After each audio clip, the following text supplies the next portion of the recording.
Sincere apologies for that long break in transmission, and we had some technical difficulties, but thankfully we're back here.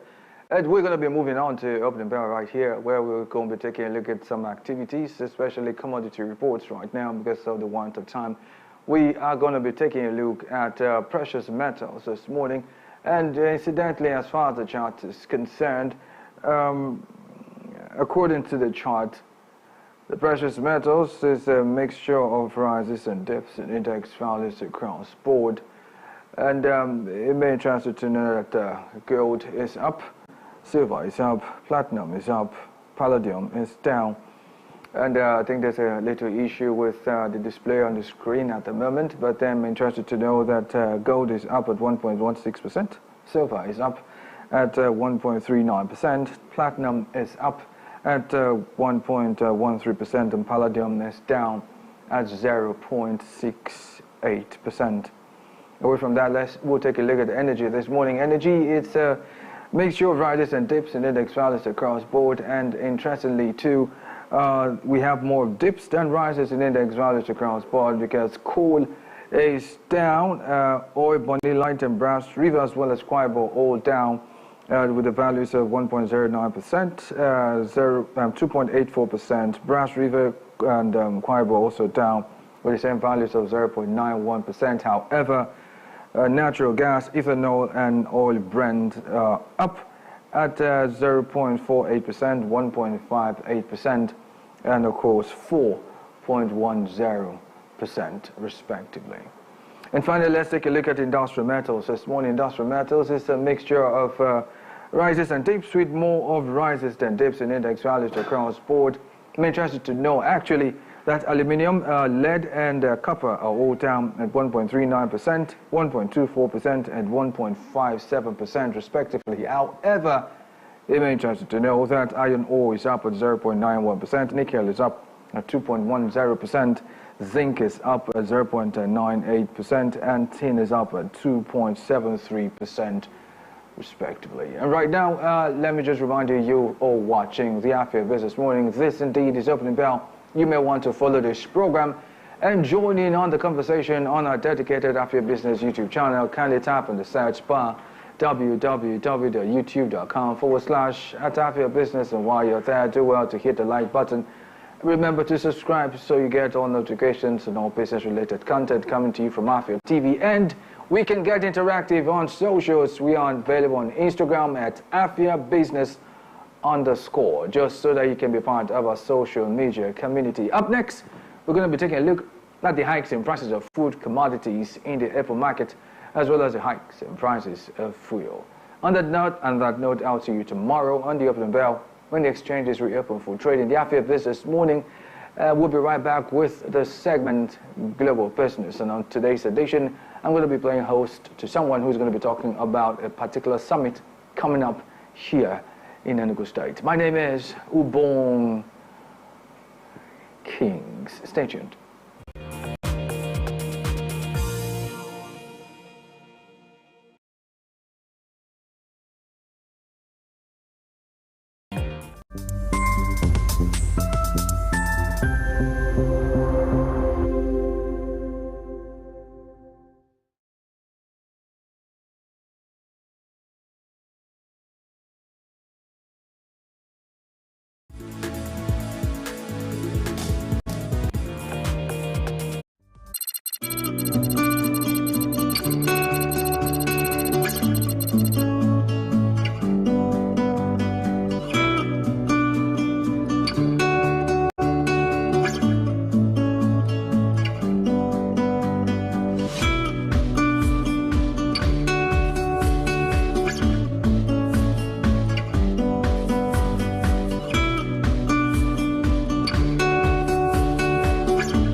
Premier League games wherever you are on Showmax Premier League. Available now on Showmax.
My name is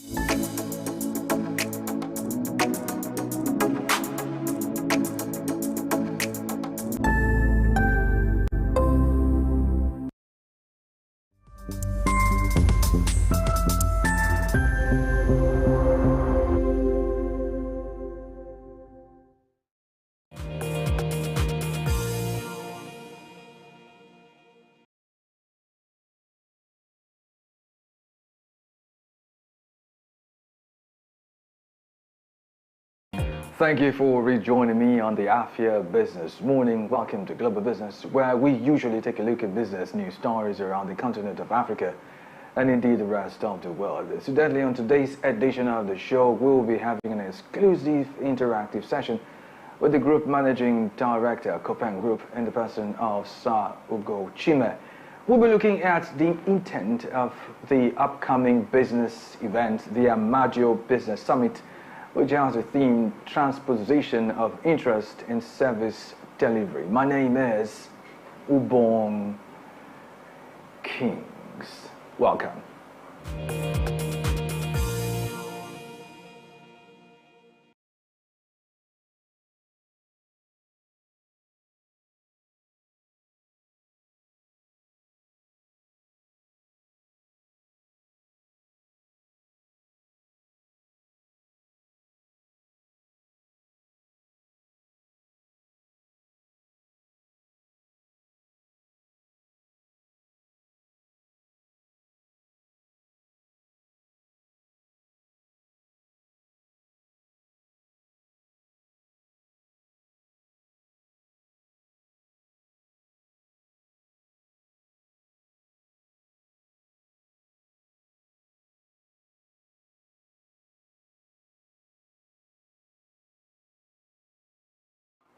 It's good to have you rejoin us, and yes, indeed, I'll have with me right here, singular honor and privilege it is to have with me Dr. Ugo Chime, who is the Group Managing Director, Copen Group. It's good to have you join us this morning. Welcome. Thank you so much, Ubong. Yes. I appreciate it for the opportunity. It's an honor. So quickly, we are hearing that there's an upcoming business event coming up in the States this month, and which is tagged, of course, the Amadio Business Summit, transposition of interest and service delivery. Now, okay, we've had a passion to be able to correct some anomaly we have in our society. A lot of people have abnegated our responsibility to ourselves and to the society because of the impact of the oil boom. Prior to the oil boom, a lot of us civil servants, I was a civil servant, we were having farms where we grew some little things that we can do to help ourselves and other activities. Even those who are working very well. Those who go to market early. So many things has happened to us. Our aged parents in the 50s and the 60s built fantastic schools, secondary schools, primary schools, and they also built town halls, and they also gave scholarship to people to be able to get educated. Today, all those people who are giving those scholarships, who are professors, who have done well, and all those other people who have benefited from all those schemes are only looking for government to repeat the same schemes. And the fact is that in some communities that I've gone to, you see the town halls that were built in the 50s, 60s, and 70s, they are dilapidated. And people are complaining that they're expecting somebody to come and do it for them. So we have come to realize the fact that those who did those contributions, those who were very poor, today they are their own children are the mighty men we are seeing in the land. So we have to have a kind of mental reorientation to these issues that we are looking at. Is there a way that we can look at the truth of God's word? He said, give and it shall be given unto you. We are now worried about how much we can get in every diverse area. Everybody sitting down looking at how much we can get, how much the next man can give to us. We are shifting away from the fundamental spiritual truth that the quality of our blessing is dependent on our service. So the seed of our blessing is on our service. So we have tried to do it at Copen in our own little way over the years. By next year, Copen will be 30 years. We've tried to see every project, every activity from the point of view, what can we give to the next person? What value proposition that will be beneficial to the person can we give to them? And that has changed the canvas of our activity. People ask you, how have you been able to do this, do this, do this? And I tell them that whether it is a client, whether it is anything, I ask myself the core biblical question, do unto others as you like to unto you. So it's not just a talk shop, it's an attempt to do a number of things. One, is to showcase some of the things that God has given us opportunity to do. Two, it's an opportunity for us to showcase what God has used other people to do equally. There are a lot of people who are doing the same thing selflessly and sacrificially for our society. Number three, is also to onboard a lot of other people who will like to be used by God to do a number of things. So the concept of Amadio means for the love of God or lover of God. That's what Amadio means. So when you hear of Amadio Foundation, Amadio Event Center, Amadio means for the love of God. So we are looking at this as the corporate social expression for Copen Group to see how we can motivate others to come on board. Because we have a saying for us in Copen, we are the ones that we have been waiting for to make the difference we desire for ourselves and others. So let us arise and begin to do the work. So that is the concept or the vision behind this. And that is why, for instance, in the NGO we have, Amadio Foundation, every running cost for the Amadio Foundation is absorbed by Copen Services Limited. People donate for projects. Every last pin of the money donated is used for the activity. The running cost of the transportation, the logistics, the overhead costs of the people who are involved in it is paid by Copen Services Limited. And we have been privileged in this end time to see other people they see the same thing and they have been waiting for somebody to give them the key and say, this is what we have been waiting for. So we have people like Roban Sarob Anwato, who is on board. We have people like Juhair, who is on board. We have people like Professor Edith Nwosu. We have people like the Professor Joy Ezilo, who have been doing work for many years and helping women. We have a lot of people, but the problem is this. If we continue to focus on those who are not doing well, a lot of young men will think, upcoming people will think that this is the norm in the society. It's not the norm. It's not what led the society to grow, to become to where it is. So we have to have this conversation. It is an opportunity for us also to see what are the things we have done in the various areas we are intervening in people's life. So as to give like a scorecard and at the same time present a roadmap into the future of what we want to do with our partners in Australia, with our partners within Nigeria, with our partners in Canada and US. We have to intervene. We have to give back to society. And that is the whole essence of Amadio Business Summit. And we have a lot of people who are coming in. For instance, on the first day we have Professor Bart Nnaji, who is one man who forgoed the opportunity of continuing as a minister for power in order to pursue the dream of being used by God to create power for Aba, where they now have 24/7 power. That could be done. It has changed the socio-economic life of Aba. A lot of small industries are tapping into it. We have so many other people like the Senator, Deputy Chief Whip, representing Enugu West Senatorial Zone, who before he became even a senator, have been helping, have been launching out youth empowerment initiatives. We have other people who have selflessly given themselves to motivate people, encourage people, sacrifice for the society. So we decided to encapsulate this in a year. We have other quarterly events. We have business, small business building material production. As a gentleman, Mr. Kariu, who has been doing this in Plateau, but decides to bring it down here. We say, come down here. We establish a place like an industrial park where some people can produce ties, can produce so many other things. We don't have to have that big industrial consuming large amount of power and large amount of money. Our people are very sharp. As a young man in Aba, I was living then at, my parents were living at 23 in Docky Street in the 60s, mid-60s. We used to help people to prepare these children's shoes. In the yard though, not outside. So small people were producing the children's shoes, the one that children under 1 year, they wear soft things. We produce and we turn it out because we sew it in the inside and then we turn it out. Yeah. So we were doing it in a yard. And after that, the man would put it in a bag and they have a collection center where people who are built to the specifications, they collect it, becomes a huge something, they now ship it to wherever they're going to ship it to. It is happening right now in Aba. You have thousands of young men sewing shoes, thousands sewing clothing. It is important for us to look at Enugu. We have huge real estate sector. So I decided that we're going to do this, get a place, have about 50 to or less or more young men producing diverse products, producing paint, producing small things. We must have to have an expression for the creative energy of our youth who are massively unemployed. And that is some of the things that I want to do, sir. Okay, beautiful. You've given an overview, basically, of what this is about, and thank you for that. But one of the things that struck me was the theme. The theme was transposition of interest in service delivery. You already touched a little on that, but I would like to know what informed the theme, and then this is designed for 3 days. Why 3 days, that 3-day stretch? Okay.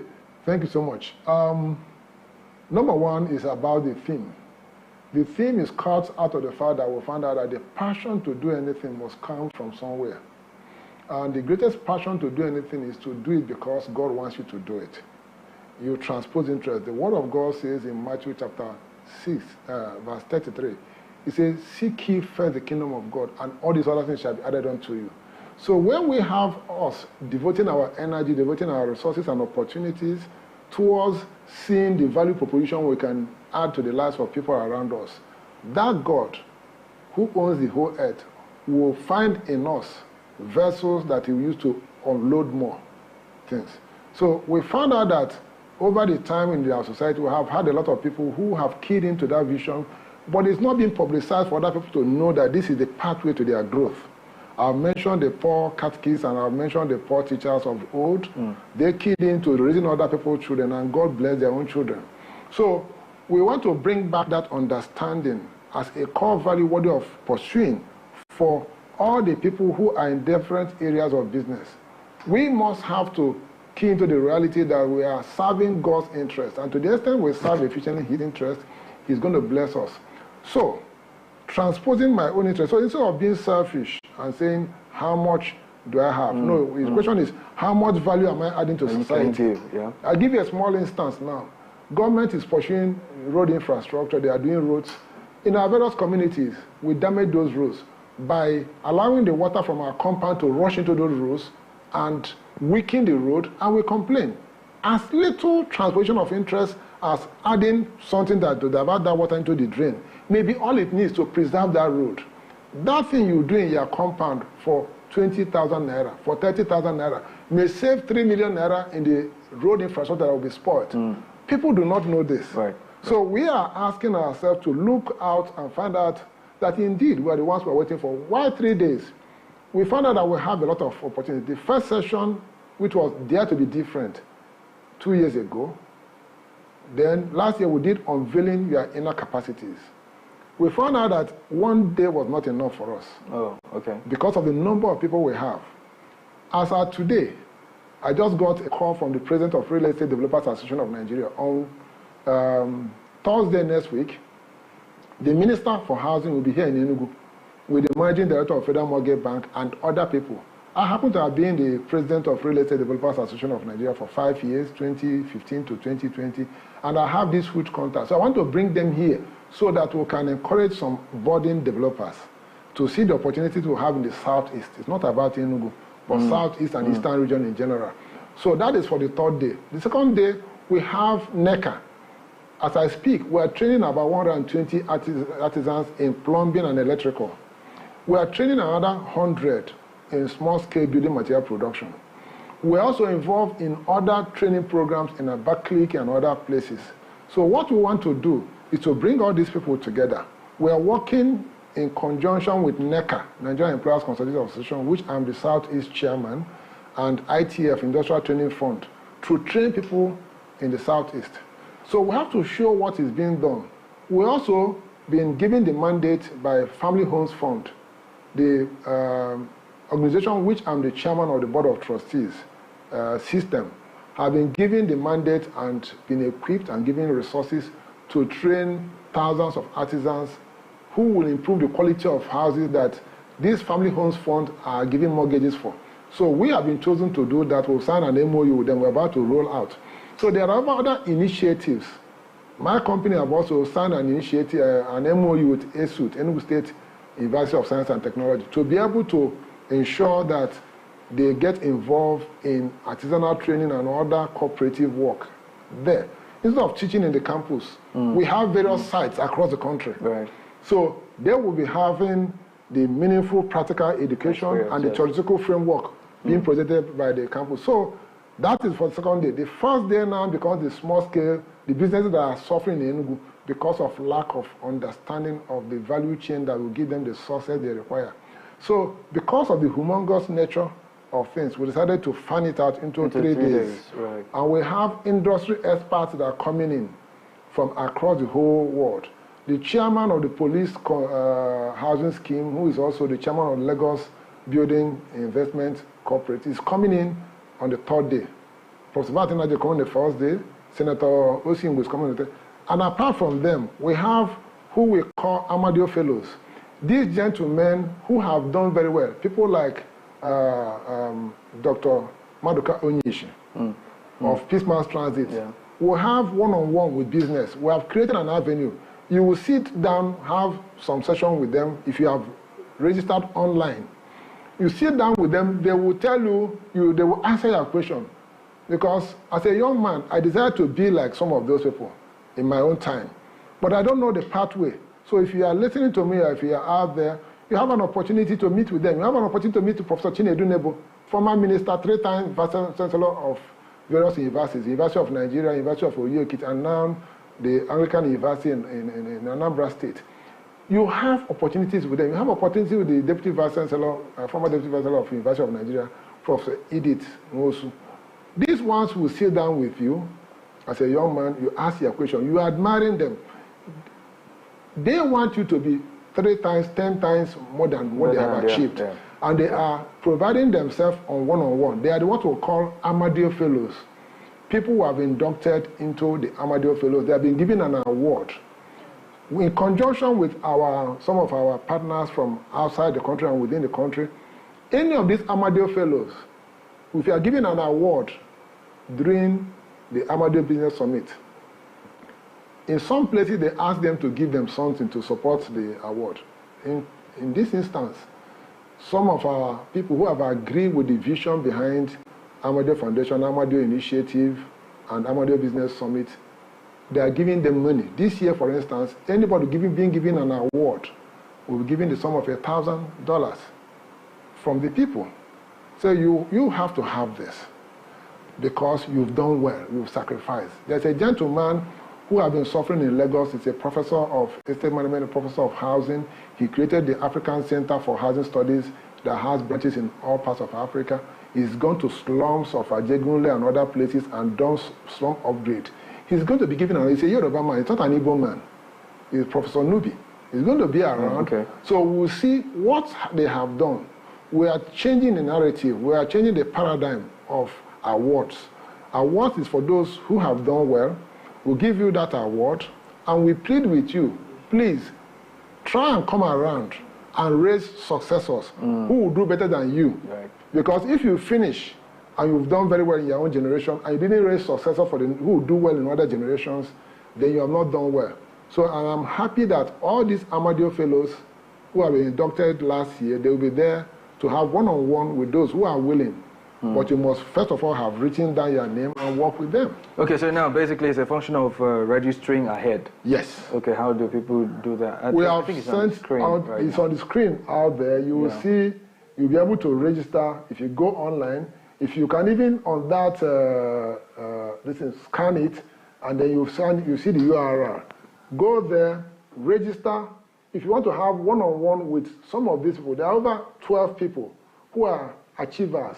Roban, Juhel, other people, Madukonish, and other people that you don't know from other clients that will sit down and say, hey, stop from the point of admiring us and get engaged on the pathway of becoming better than us. And they are there. Okay, very well then. And then the days we're looking at would be Tuesday, Wednesday, Thursday, which are the 8th, the 9th, and the 10th of October 2024. And time is 9 a.m. The venue is Amadio Event Center. So at the end of this event, what do you see? At the end of this event, we will see a lot of things coming up. I'll give you an instance. Some years ago, one of the young men that was there decided to have a change of profession. He's a graduate. He decided to go and learn the trade. And he did learn painting. Today, he has his own team. He's living in a house that he bought by mortgage from us. So we have a lot of success stories that people started complaining to me and said, you've done well in these areas, you've been able to motivate a number of young people, and they are doing very well. Why don't you showcase what is happening? So it's not a talk shop. It's a life transformation experience. And for instance, that of the small-scale building material products, we're going to give you the input material for those small-scale building material. We're going to give you the place to do it, and we're going to give you also the outlet for you to market to those who are developers and building houses. So it is a whole package that as we come forth next year for the 4th edition, we also give you more testimonies, people coming around. We don't want to dehumanize people. I get them, oh, come around, we'll give you, they got a scholarship, oh, they got this. No, it's not necessary. But when you come around in the panel sessions, in the question and answer, and interactive sessions, some of these ones will demonstrate, they have their SME shops, they have their booths, where they say, this is who we are, this is what has happened. Yeah. So we don't want to come and showcase people and dehumanize them, they were poor, they are now okay. No, that's not fair. We want you who are interested to come around and see what God has done in the lives of people and desire to be part of the process of having your own life or the life of your loved ones transformed. And that's why we're waiting for you and inviting you for the sessions. The first session on 8 will be dovetailed towards business enhancement. The second session on Wednesday 9th will be dovetailed towards youth empowerment in conjunction with Chilo Afia, Chilo Afia of Enugu SME Center. We are training some people in conjunction with them. We've done so much with them. So they will all be there to tell their story and what is happening. Then on the 10th, which is Thursday, the last day, you have all the real estate developers in the country. The president of Nigerian Real Estate Developers Association is coming in with all his team. We'll show you the opportunities that is available in our society. There are a lot of people who have traveled abroad. They have jackpot, but their parents are here. Their parents cannot withstand the cold in Canada, in all those places. So they are looking for geriatric homes where their loved ones can have nursing care and the others. There are huge opportunities. Let us stop complaining and criticizing, and let us get involved with this opportunity to have ourselves do the things that we need to do to get ourselves out of the poverty that is encroaching on everybody in the land. I think that's a good place to leave it. I think that's a perfect place to leave it. Thank you so much, Dr. Ugochime, for coming around. Thank you. Thank you, Bong. I appreciate the opportunity. Very well done. In case you're just joining in, I'll be playing host to Dr. Ugochime, the Group Managing Director, Copen Group, and he's taken out the time to share quite a number of things with us with reference to the upcoming Amadio Business Summit coming up. And in case you don't know, this is going to be put up on our dedicated Afia Business YouTube channel. So you may want to go there right now, www.youtube.com/@Afia Business. And while you're there, remember to hit the like button. Remember also to subscribe so you get notifications on all business-related content coming to you from Afia TV. And remember also, we are available on socials. You can follow this conversation on our socials on Instagram at @AfiaBusiness_. Oh well, this is besides the package here. Thank you once twice a million more times for your time. Coming up next will be the Eastern Business Report. Stay tuned.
My name is Ubon Kings. I am Marvelous Akwamaga. I am Chioma Okbala. It is now real market show like this.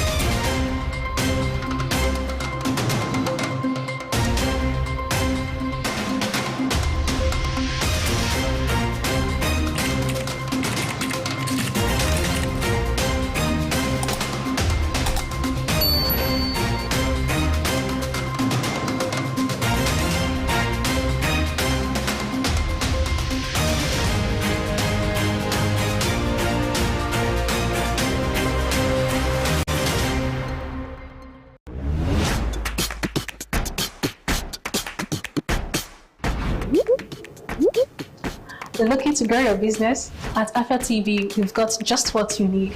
With our various on-screen advertising options like speech bags, lower third, sidebars, right in front of your audience. With our lower third, your brand messages appear during the most viewed programs on TV, allowing your audience to see your message without interrupting their TV experience. Now, if you want to go big, our speech bag is ideal because it puts your brand messages on spotlight without interrupting viewers' experience.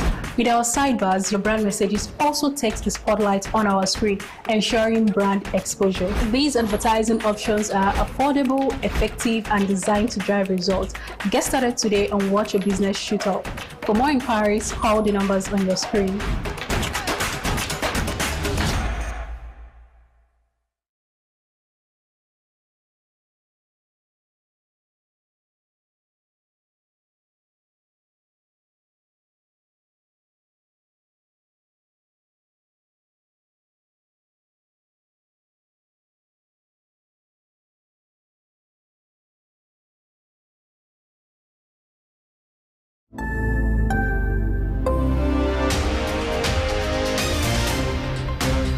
My name is Ubon Kings. I am Marvelous Akwamaga. I am Chioma Okbala. It is now real market show like this.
It's good to have you rejoin us. You're watching the Afia Business Morning. This is the Eastern Business Report, which is pretty much designed to bring you up to speed on business activities and the policies, of course, affecting businesses and the economy of southeastern region of Nigeria. It comes right after Global Business on the Afia Business Morning. And on today's edition of the Eastern Business Report, we'll be looking at the issues bordering on Nigeria's economic growth in 64 years. Nigeria, often referred to as the giant of Africa, continues to arouse conflicting emotions of hope and disappointment 64 years after getting independence. Despite having an abundance of natural resources, a young population, and a significant cultural impact, Nigeria is still unable to realize its full potential due to structural issues.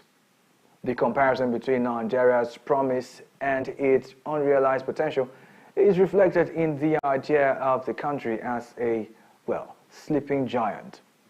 One of Nigeria's greatest advantages is that it is the most populated country in Africa, home to almost 200 million people. The nation is positioned as a leader on the continent due to its great range of cultures, languages, and customs. Its abundant natural resources, crude oil in particular, have supported, and daily worries about infrastructure and security get worse. These issues and more will pretty much form the basis of our conversation this morning. My name is Ubong Kings. Welcome.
You're welcome back, and we're going to be talking or having conversations around Nigeria's economic independence.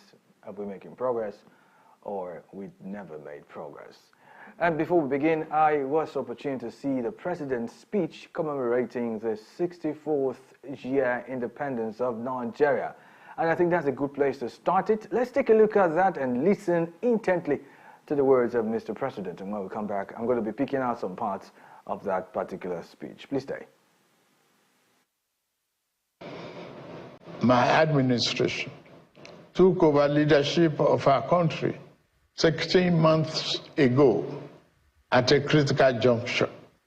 The economy faced many headwinds and our physical security highly impaired.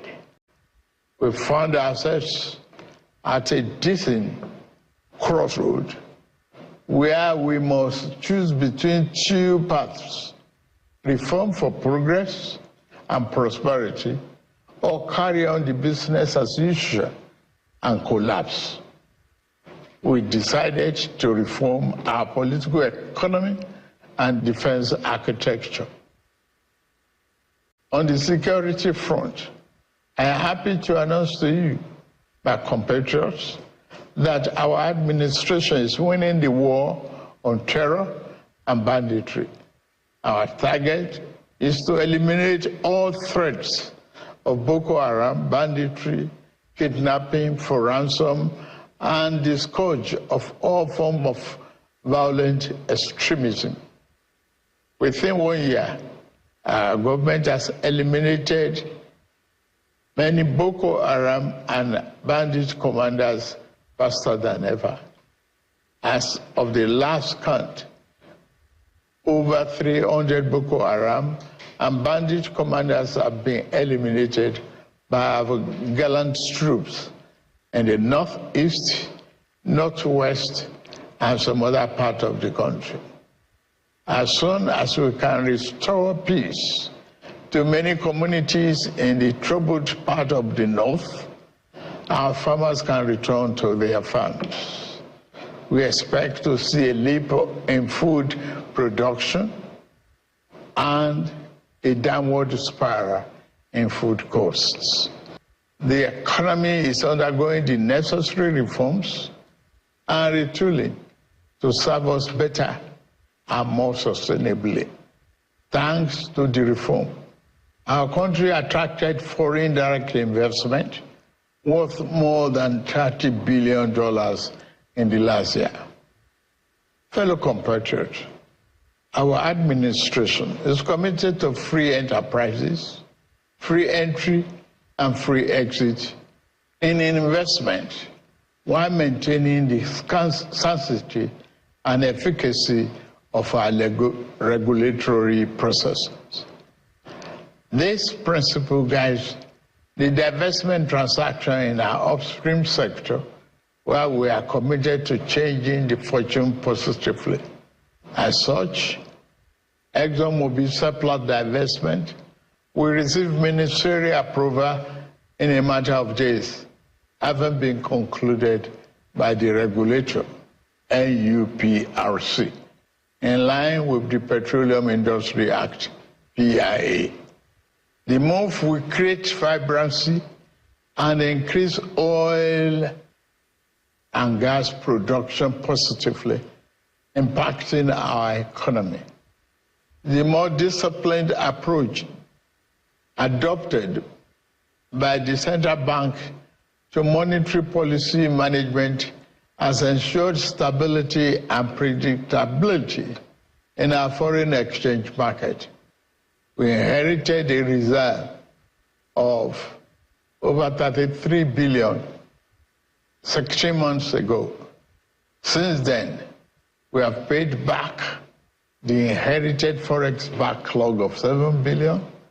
We have cleared the ways and means debt of over 30 trillion naira. We have reduced the debt service ratio from 97% to 68%. Despite all this, we have managed to keep our foreign reserve at 37 billion. We continue to meet all our obligations and pay our bills.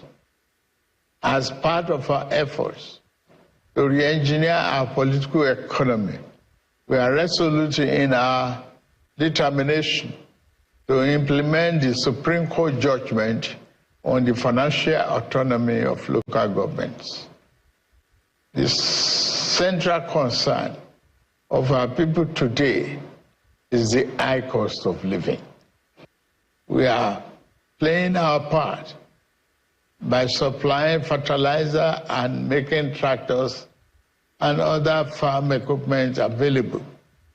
Last week, the Federal Executive Council approved establishing a local assembly plant for 2,000 John Deere tractors, combine harvesters, disc riders, bottom plows, and other farm equipment.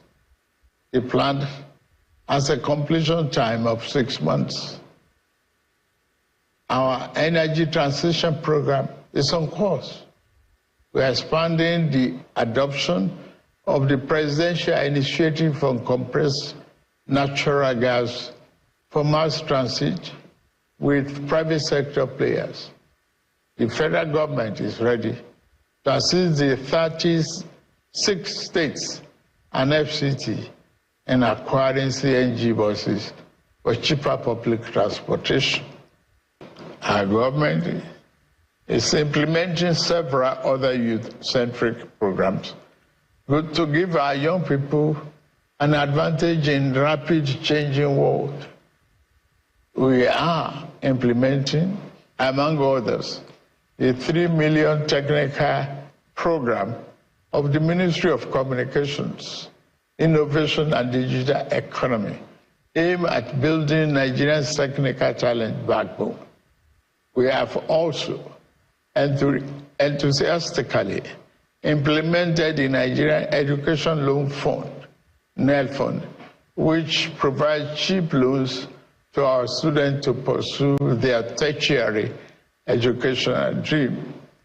In addition, later this month, we shall launch the Renewable Hope Labor Employment and Empowerment, the LEAP. It is conceived as a comprehensive suite of interventions and job creation by Federal Ministry of Labor and Employment that is aimed at facilitating the creation of 2.5 million jobs directly and indirectly on an annual incremental basis, while simultaneously ensuring the welfare and safety of workers across the country.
Welcome back, and joining me on this conversation this morning is none other than Emmanuel Chime, who is Citizen Public Affairs Analyst. It's good to have you join us, Emmanuel. Welcome. Thank you very much, Ubon. Happy New Month. Yeah, I wish you same, and Happy Independence Day to Oh my you. God, are we independent? That's a very big question we should be asking We'll come to that. We'll come to that. But one of the few things I wanted to point out from Mr. President's speech, that was just a mashup of quite a number of things he said. One thing he did mention in the whole of that statement, which I actually took note of, would be the fact that he said, thanks to reforms, the country attracted foreign direct investments worth more than $30 billion in the last year. And he goes on to say that as far as the upstream, downstream, all of the upstream sector specifically, he said we are committed to changing the fortune positively, and as such, ExxonMobil Seplat divestment will receive ministerial approval in a matter of days. Now, this also, side by side, putting it with the fact that the government also did say that starting this month, that crude oil we paid for in Naira, but as it stands, that has not started. Let's put all of this together in one breath. What are your thoughts? Okay, at first, you rightly said Happy Independence, but the other way I choose to go by Happy New Month. Okay. And meanwhile, we are Nigerians, and we're supposed to be celebrating independence, supposedly. But the other way around, the realities that we are being faced with actually is posing a very nagging question on our independence, in quotes. So the other way around, I'll be asking if perhaps the statement being made by the president is actually largely marred by insensitivity. Because the other way around, he was just telling us, let me say, rhetorics, stories. He didn't actually reflect on the realities of Nigerians, realities that Nigerians are being faced with, the hardship that Nigerians are being faced with. And meanwhile, how far he have been able to come with reforms, with his policies as to fix the economy. And meanwhile, what he have done and what is yet doing continuously and what he's about to do again has to give us a better Nigeria. He did not talk about that. He did not actually reflect on all this. He only started telling us stories about how we got independence. That was 64 years down the line. And 6 years later, we entered into an avoidable civil war more before he then came to saying that they have been able to, by the reason of the policies being blandished, they've been able to attract over 30 billion US dollars investment in Nigeria. Then he did not tell us about GSK and more other companies, blue-chip companies that left Nigeria. Meanwhile, these are rhetorics, just like I told you. I think these are paper works that have been presented to him. Maybe he reflected it on his speech to deliver to Nigerians. Nigerians are waiting to see the realities being played out. If Nigeria had become so better than it was before he took over, then we should have seen it on our day-to-day transactions. We should have seen it. I mean, he did not tell us why which he actually started increasing our taxes, removing subsidies from even the air that we breathe. So for goodness sake, he did not reflect on all those ones. And did not tell us how Nigerians are going to go to the market to go and buy a paint container of Gary, and meanwhile, it's going to be at a minimal price. He did not tell us about how or what he's doing to stem the tide in the area of security. He only told us on how they have been able to bring down about 300 Boko Haram commanders. But the truth is that, have we actually done that in the real sense? Nigeria have never witnessed ambush against our military forces like we have witnessed in the last 1 year. The worst of it. And the ambush will happen and lives of our personnel will go down. And nothing will be done about that. In fact, at a time, was that in Niger State or thereabout, or either Niger or Kebbi, I couldn't remember exactly. The military have to evacuate themselves from a particular community because of constant killings of our personnel. So what is he telling us here? For goodness sake, if we want to actually surmount the challenges we have, we can do that. If we trash off the pecuniary interests of few. Then when he's talking about the petroleum industry, I mean, for goodness sake, this is the same federal government that told us that Dangote refined petrol is of the lowest quality and it's not going to be good for use in our vehicles. And we are yet battling with taking decision about that on whether they are telling us the truth or not. And the other day, it didn't take much time again, just because they have run into a very serious debt, because they were actually bad-mouthing his own, demarketing his brand, simply because they have their importation franchise, and they don't want to lose that particular channel. They want to promote the one that we pick from outside the country, and therefore we want to bring down the one that we produce locally. But immediately we plunge ourselves into the debt of, they said, $6 billion US. Yeah. That we couldn't pay to IOCs. And at the time, that was when federal government suddenly became they started bidding to become the sole marketers of Dangote refined product. Yeah. So the other way around, we begin to ask ourselves, are we actually telling ourselves the truth? Is that part of the policies he's saying that he put in place to fix Nigeria? So for goodness sake, when you come to the area of security, come to Nigeria, do you still have that deliberate? So these are questions you should be asking us. Then you now see that almost the statement he rightly made, the speech he rightly presented to Nigerians appears to be so empty, so insensitive. So we expect to see something more tangible. He talked about organizing a 30 days conference for the youths. Then we'll begin to ask, are we lacking ideas in this country? Are we lacking templates? Because we have the conference of 2014 under the SY President Goodluck Jonathan, and we have not seen anything about that at all. So what is now the guarantee that this particular conference is not a diversionary measure? Oh well, he did say we're going to be having a town hall different from. Anyway. Okay, you said. Oh my God. This will be the size of the package today on the ECM Business Report. I did play host Emmanuel Chime, Public Affairs Analyst, and we looked at Nigeria's economic growth in the 64 years, but then it's not conclusive. I'm going to have him come again another time and we try to tidy it up. You can join in on the conversation, drop off a comment or two on our dedicated Afia Business YouTube channel, and you want to kindly type in the search bar www.youtube.com/@Afia Business. And while you're there, do want to hit the like button and remember to subscribe so you get notifications on all business-related content coming to you from Afia TV. We're also on Instagram, by the way, at Afia Business _. And you can join us there to be part of our social media community. You're still watching the Afia Business Morning live from Enugu State, Nigeria. Coming up next is Onye Afia. My name is Ubong Kings. Stay tuned.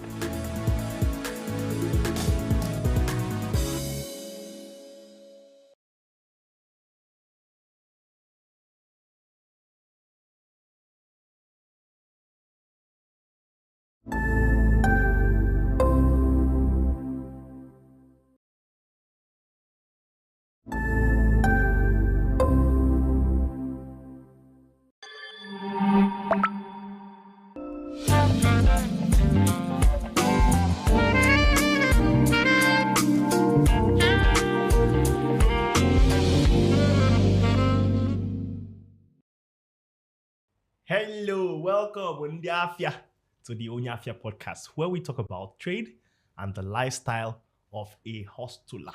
My name is Harald Chelo, and today in the studio, I have someone I look up to personally. With me in the studio today is Mr. Frank Nweke Jr. No, Daddy. No. Well, no, okay, good man. I don't know, ma. I don't know. You're looking good. Well, yeah. Thank you. You look good too. Thank you. Stop it. Thank you. Welcome, sir. Welcome, sir. Please introduce yourself. For people, everybody could say water, but some people are daddy and how am I big yet? Who are you exactly, sir? Okay, Afambo Frank Nweke Jr. More about the gubernatorial candidate of All Progressive Grand Alliance. Definitely. Yes. Is that all? You know, I know that I read a lot about you. Uh-huh. I did read a lot about you. Uh-huh. You know, I read about your education at Harvard. I read about your previous experience as a minister. You don't want to tell us that one. I'm not interested in this kind just the motivators. Interested. They are not exclusive now. They're still okay. I'm not can go on. So I'm Frank Nweke Jr. I'm in Shores in Kano West area of Enugu State. Alugo Molo Di Chiche had various positions, starting as one-time consultant to government on economic affairs in Enugu State between 1999 and then I think 2000, 2001. Then Mese Weloa, Chief of Staff to the government of Enugu State. Weloa Chief of Staff for about 2 years before he made my appoint Minister. First of all, Minister for Intergovernmental Affairs and Special Duties.